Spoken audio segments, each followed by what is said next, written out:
My granddaughter whispered a secret at her mother's funeral, and that one sentence unraveled a betrayal so deep, it made me sell the house from under them while they were still living in it. Before we dive deeper, don't forget to subscribe and drop a comment letting us know where you're tuning in from. They say funerals bring families together, but in my case, it tore mine apart. It was a cold March morning when we buried my daughter, Emily. Cancer took her too fast. One day she was teasing me about turning 70, the next she was asking me to help her write goodbye letters she'd never have time to finish. I stood by her grave in my old army coat, buttons polished, shoulders stiff, the way she always said made me look dignified. My son-in-law, Peter, stood across from me with dark sunglasses and a fake sniffle. My granddaughter, Lucy, clutched a stuffed rabbit too tight for a 12-year-old. And yet, she was the only one who noticed I was shaking. When the last prayer was read and people started drifting away, Lucy slipped her hand into mine. "Grandpa," she whispered. I leaned down. "Yes, sweetheart." Her voice barely carried over the wind. "Mom said you left the house to me when I turn 18. But Daddy said he's selling it next week." It took everything in me not to stumble back. "What?" I asked, trying to keep my voice calm. She blinked up at me, honest as a clean slate. "He said we're moving to Florida after he sells it. But Mommy promised I could live here forever." My heart thudded in my chest like a war drum. That house, my house, wasn't Peter's to sell. I built it with Emily's mother, laid the foundation with my own hands when I was 34 and still believed in permanence. It was mine. And it was promised to Lucy. After the funeral reception, I didn't confront Peter. I didn't scream or accuse. Instead, I hugged my granddaughter, made my excuses, and went home. To the house Peter was planning to sell out from under me. And that night, I opened the drawer I hadn't touched in years. Inside were the deed papers, trust documents, and a will only one person had ever seen, Emily. A will that said the house would belong to Lucy when she turned 18. Peter didn't know that. But he would soon. I smiled, poured myself a whiskey, and whispered to the empty room, "All right, Peter. Let's dance." 3 days after the funeral, Peter called. "Thought we could do dinner," he said, his voice artificially warm. "Just the two of us. For Emily." He chose that phrasing deliberately, for Emily. Like invoking her name was some kind of magical shield to deflect guilt. I agreed. I wanted to see his eyes when I asked him some gentle questions. We met at their place. Or rather, my place. The house still smelled like Emily's vanilla candles. Her photos were gone from the hallway, though, replaced by bland hotel art. A bowl of plastic fruit sat where she used to keep fresh tulips. The soul of the home was gone. Peter greeted me at the door with a smile that didn't reach his eyes. "Glad you came. Thought we could talk about what's next." I looked around. Lucy wasn't there. "She's sleeping at a friend's," he said quickly. Didn't want her around for all the heavy talk. We sat at the table, oak, solid, a piece I'd built in my garage decades ago when Emily was still a toddler. Peter poured 2 glasses of wine, then launched into his performance. "You know, Emily always talked about starting over somewhere warm. Florida, maybe. Closer to her cousins. I've been thinking a lot about that." I nodded slowly. "And?" "Well," he said, feigning reluctance, "this house has equity. A lot of it. Between the insurance and the market, it just makes sense to, well, liquidate." Liquidate. Like it was some warehouse inventory and not the home where Emily took her first steps. I took a sip of wine. "And Lucy?" He shrugged. "She's adaptable. There are great schools down there. Palm trees. Sunshine." I set my glass down carefully. "Emily told me she wanted Lucy to stay in this house. She even mentioned putting it in trust." Peter's smile twitched, but he recovered. Yeah, well, there were a lot of ideas tossed around when she was sick. But no legal documents, right? I didn't answer. Just let the silence stretch. He leaned forward, voice low. Look, I get it. You're grieving. But this house, Emily and I paid the mortgage for years. It's our home. I raised an eyebrow. Our. He froze. I gave him one last out. Peter, I'd appreciate being kept in the loop about major decisions. Especially ones involving my property. There it was, the crack in his facade. A flicker of annoyance before he plastered on another smile. Of course. Full transparency. You'll be the first to know. He raised his glass. I raised mine. We toasted to Emily. But when I left that night, I didn't say goodbye. I said, take care, Peter. I'll be watching. He chuckled like it was a joke. But it wasn't. It was a warning. Back home, I dug out the fireproof box from beneath the floorboards in the closet. Dusty, heavy, and untouched since Emily and I last reviewed her trust 5 years ago. That was the night she told me she didn't trust Peter with a toolbox, let alone her daughter's future. He means well, she'd said then, but he's got champagne dreams and beer money. I had laughed at the time. Now it sounded like prophecy. Emily and I had sat at this very table with a lawyer she picked, young, sharp, and meticulous. Together, we established a living trust. The house would remain in my name until my death. After that, it would pass directly to Lucy, not Peter. The document was signed, witnessed, and filed. Peter never knew. I pulled out the file and reread it line by line, my eyes stinging, not from confusion, but from the weight of it all. Every sentence reminded me who Emily trusted with her legacy. It wasn't her husband. It was me. But just knowing wasn't enough. If Peter was already talking about moving and liquidating, I needed to know how far along he was in his plan. So I started where any good soldier starts, reconnaissance. The next morning, I drove to the county records office. Small town building, fluorescent lights, and a clerk named Harold who had known Emily since she was in braces. "Mark," he said, shaking my hand. "I'm so sorry about Emily. She was one of the good ones." "She was," I replied. "Listen, I need a favor. Can you check to see if anyone's initiated a property title search on my house?" He raised an eyebrow but nodded. "You thinking of selling?" "No," I said with a tight smile. "But I have a feeling someone else is." He typed for a moment, squinting at the monitor. Then he frowned. "There it is. A private title agency requested a full parcel history 2 days ago. Who's the client?" He clicked again. "Peter Langston." The name felt like a slap. Harold looked confused. "But the deed's in your name, right?" "Right." "Then what's he doing trying to pull records on it?" I patted Harold's shoulder. "Exactly what I came to find out." I left the office with a copy of the title request in my glove box and a storm brewing in my chest. The paperwork confirmed my worst suspicion. Peter wasn't testing the waters, he was preparing for the sale. Probably planning to forge my signature or fast-talk a junior agent into skipping the due diligence. That night, I logged on to Emily's old email. She'd given me the password once, during her second round of chemo.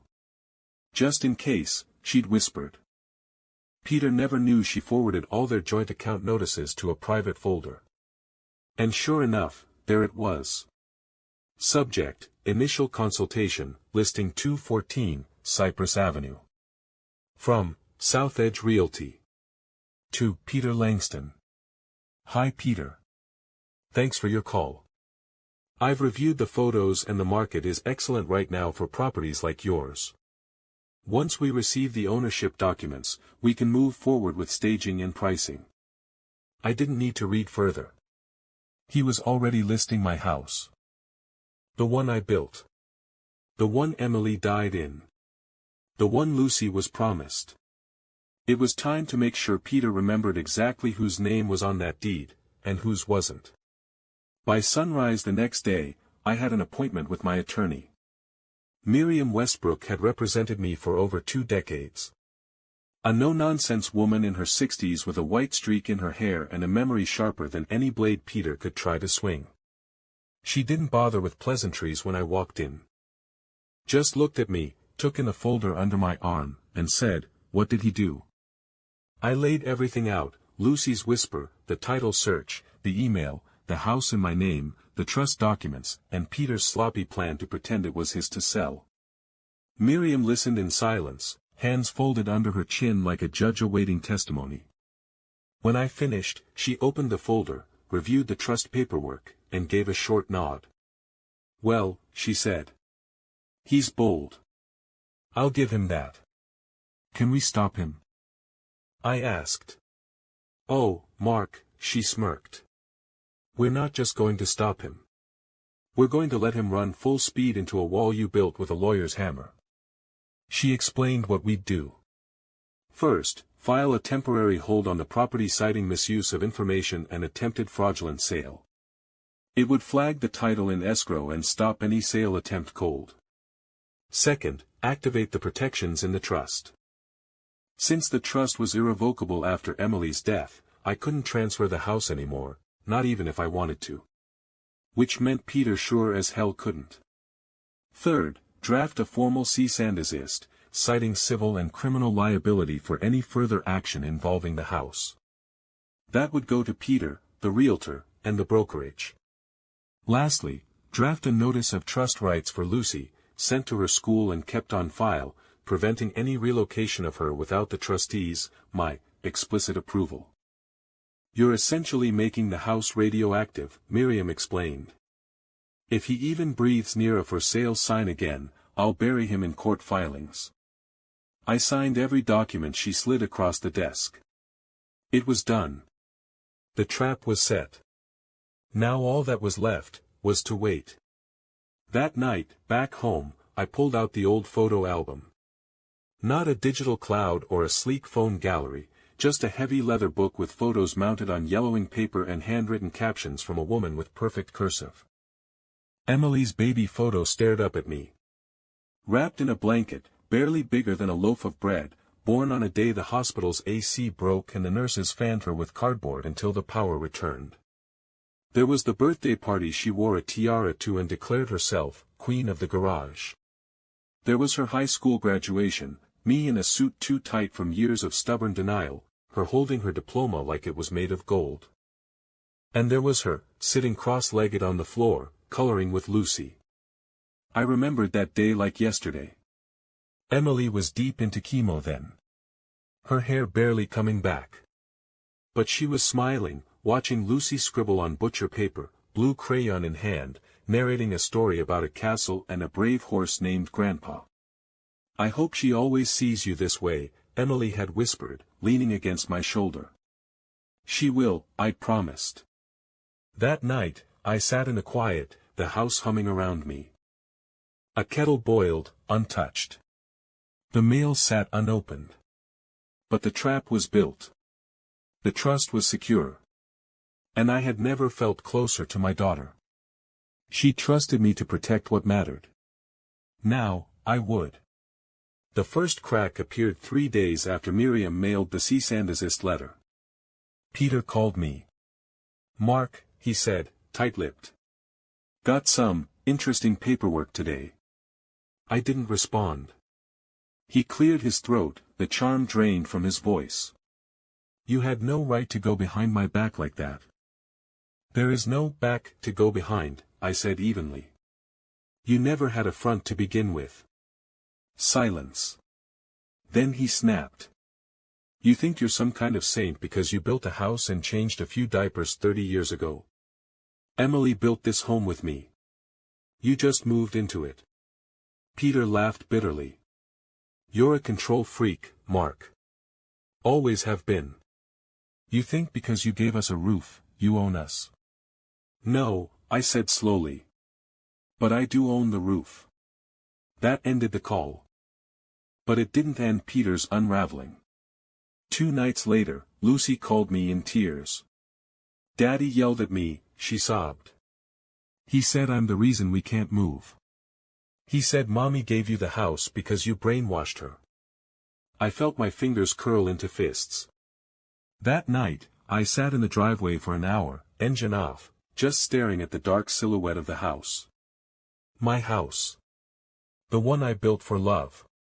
And the man inside had just screamed at his grieving daughter because his scam didn't work. That was Peter. No grieving widower.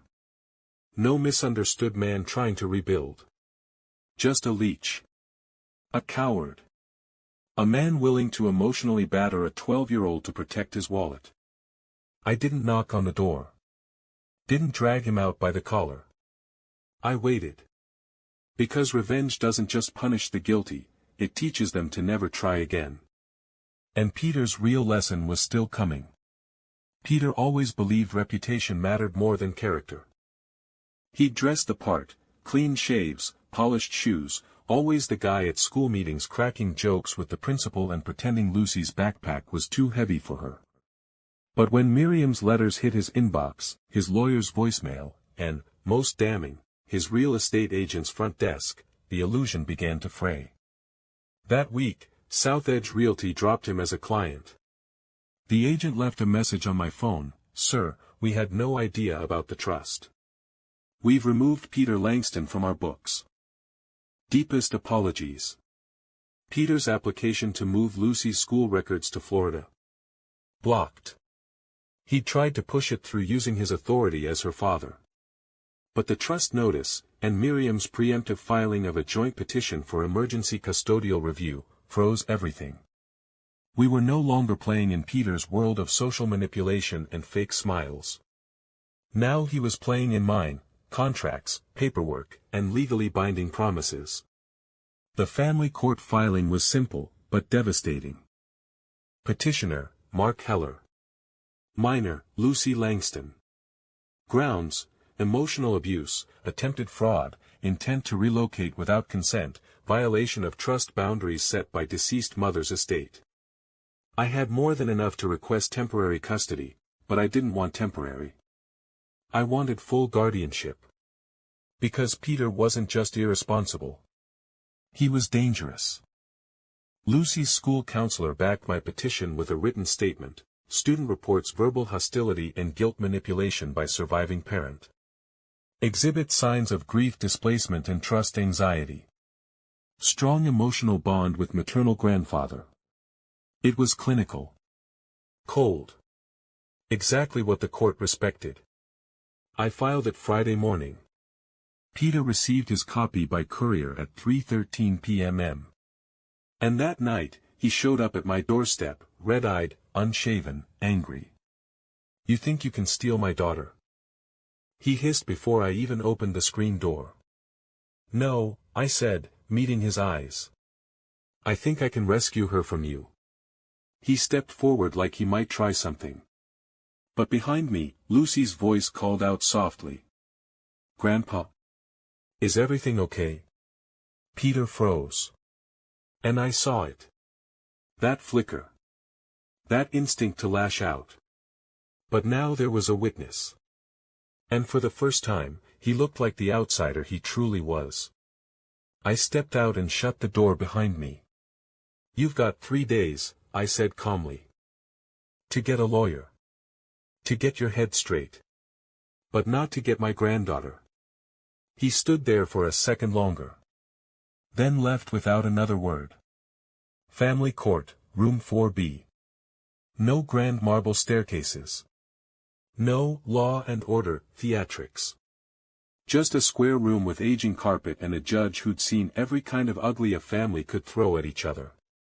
Peter came in wearing his best suit, probably the one he wore to Emily's funeral. He had a lawyer with him this time. Young. Nervous. Cheap. I came alone. Because the only person who needed to speak was Lucy. The judge reviewed the file for a full minute before raising his eyes.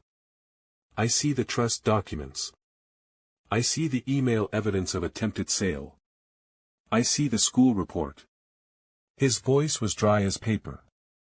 Mr. Langston, care to explain? Peter's lawyer jumped up. Your Honor, my client was under the impression he had partial rights to the property by marriage. The judge held up a hand. Stop. There's a trust. It's clear. He's not on it. That's over. Peter turned red. I saw his jaw twitch. Furthermore, the judge continued, there is a petition here for transfer of guardianship. Supported by documentation from the minor's school counselor and physical evidence of intent to relocate the child without consent. We will hear from the minor directly. Lucy walked in, holding her stuffed rabbit in one hand and the hand of a court-appointed child advocate in the other. Her hair was in braids, Emily's old style. The judge leaned forward. Lucy, you may speak freely. She looked at me. Then at Peter. Then said something I'll never forget. My mom said this house was my forever home. But after she died, my dad said we were selling it and moving to Florida. He yelled when I said I didn't want to. Then he stopped talking to me for 2 days. She swallowed. But Grandpa reads to me every night. He helped me plant a tree for Mommy in the backyard. He makes me feel safe. Mommy said I'd always be safe with Grandpa. The courtroom was still. Peter tried to speak. The judge raised a finger. Enough. I've heard all I need. He turned to me. Mr. Heller, I am awarding you full guardianship of Lucy Langston. Effective immediately. Mr. Langston may file for supervised visitation once he completes family counseling. Peter stood, furious. You can't just take my daughter away. The judge didn't flinch. She was never yours to control. You were a legal guardian. Not a dictator. That role is revoked. That evening, as I carried Lucy's suitcase into the house, our house, I passed by the spot in the hallway where Emily once kept her wedding photo. I'd replaced it with another photo. Lucy, planting a tree. Under it, the plaque read. To Emily. You gave her life. I'll give her the rest. Spring came early that year. The tree Lucy and I planted, her mommy tree, budded small white blossoms in March. She watered it every morning before school, always patting the soil like it was sacred. It was. Peter never filed for visitation. Not once. The court ordered counseling. Missed 3 appointments. His lawyer withdrew. Last I heard, he moved back to Tampa, chasing some tech job he didn't understand. Lucy stopped asking about him around April. We didn't talk much about the courtroom, or the house, or the plan that nearly sent her life spiraling. Children are strange like that, they grieve and grow at the same time. But one afternoon in June, she came into my study, still in her soccer cleats, holding a drawing. It was a picture of the house. Our house. The tree in bloom. The sun beaming. A man with gray hair and a girl holding a watering can. I want to live here forever, Grandpa, she said. I looked down at the picture, then back at her. You will, I promised. And someday, your children will too. This house is yours now. Not just on paper, but in story. In roots. In memory. She smiled, Emily's smile, and skipped back down the hall, her rabbit under one arm. That night, as I stood on the porch sipping tea, the wind caught the wind chimes Emily once hung on the eaves. The melody drifted through the air, gentle and familiar. For the first time in years, the house felt full again. Not just with furniture or photographs. But with future.